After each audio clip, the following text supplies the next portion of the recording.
Good timing. Author Scott Lance, back at the Raccoon Lounge.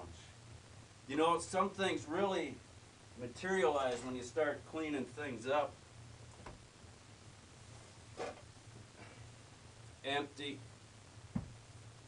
Don't worry, didn't need it before today.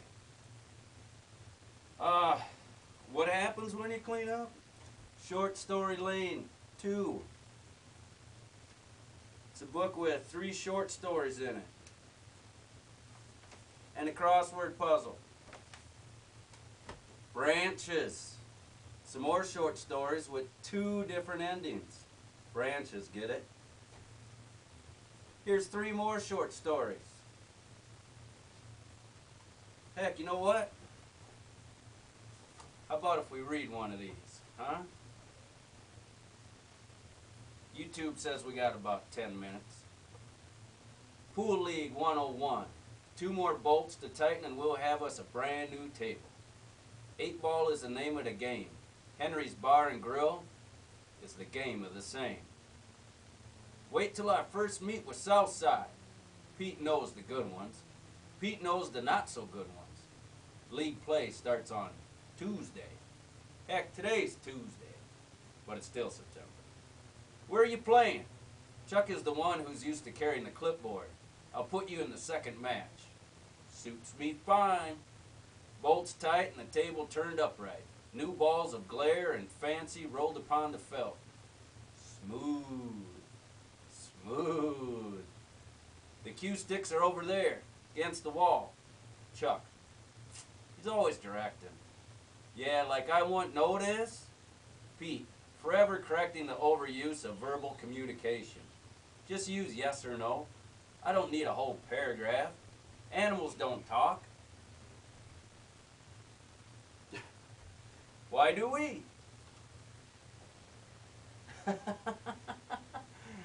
Yeah, you're right. Chuck scratches out Pete's name on the second line and relocates it to line 5. Last in line. Tuesday right around the corner. Yeah, Southside's going down. Pete grabs a cue stick and twirls it as if a baton. This year, the league championship is ours. You got it. Optimism, looking to the brighter side of all matters. Pessimism, looking to the worst side of all matters. Although Henry's Bar and Grill finished in 3rd last year, out of 8 possible teams, Pete is holding on to his dream, bringing Henry's a championship trophy and a trip to Atlantic City for a national tournament. It is possible. Pete strokes the cue stick, eyes his target. A brand new 5 ball eases back and releases a hit, right where he wanted it. Cue ball meets 5 ball. 5 ball spins, bangs to the left, and finds its home in the corner pocket. Perfect. You're still hitting in the number 5 spot. Chuck hastens to acknowledge a good thing. Cleanup. It couldn't be any better than that. Pete grins with an outburst of joy. The cue stick is twirling in his hand. A magic wand? Nah, couldn't be. One day of practice and tomorrow night, Southside. The start of a 12-week season. 8 establishments vying for a trip to Atlantic City. One goes while the others lick their wounds. 8 ball. Pete knows Chuck will be leading out. His place since Henry passed on a couple of years back. He also knows Bert will show. Curtis is a make it or take it kind of sort. Will he show or not? Billy is the new kid. 21 and learning the ropes. 5 guys, 12 meets. A season can get long. No time for losing. No time for getting bored, fed up, or falling out. Motivation is the key. Chuck, a few beers here. Tom yells from the corner stool. My buddies like the good service y'all provide. Chuck, hey, anyone at home? Tom, you got this much left. Chuck holds up his index finger above his thumb. About half an inch separate the 2 digits. Chuck also believes in the customer is always right. Sometimes so sad. I got that much when I went out with your sister. Tom slaps one of his buddies on the shoulder, and his sister, woohoo! Oh! 3 beers, $4.50, please. Chuck caters to the masses. Flip for the jukebox. Tom grabs the sleeve of one Chuck B. Threll. Flip? It is. Chuck reaches down into his pocket and brings out a quarter. Call it, my favorite customer, tails. The coin goes up, spins, spins, spins, and lands into the palm of Chuck. Heads it is. You owe the bar $2, 10 songs. No problem. Jet, you got the change? Beeve, you got the tunes? Say, Tom, who you got here? Chuck usually doesn't ask about his customers' clientele, but some kind of band, boys? Just trying. They're just trying. Tom points out the jukebox. Show them what you can do, boys. No drums could be seen, no guitars were carried in, microphone, speakers, piano, or cymbals. None of these had made an appearance. Jet flips out the coins. 8 quarters. Beef starts eyeing through the selections. What's up? Pete's attention is caught. Hold! Chuck stands between at ease and full attention.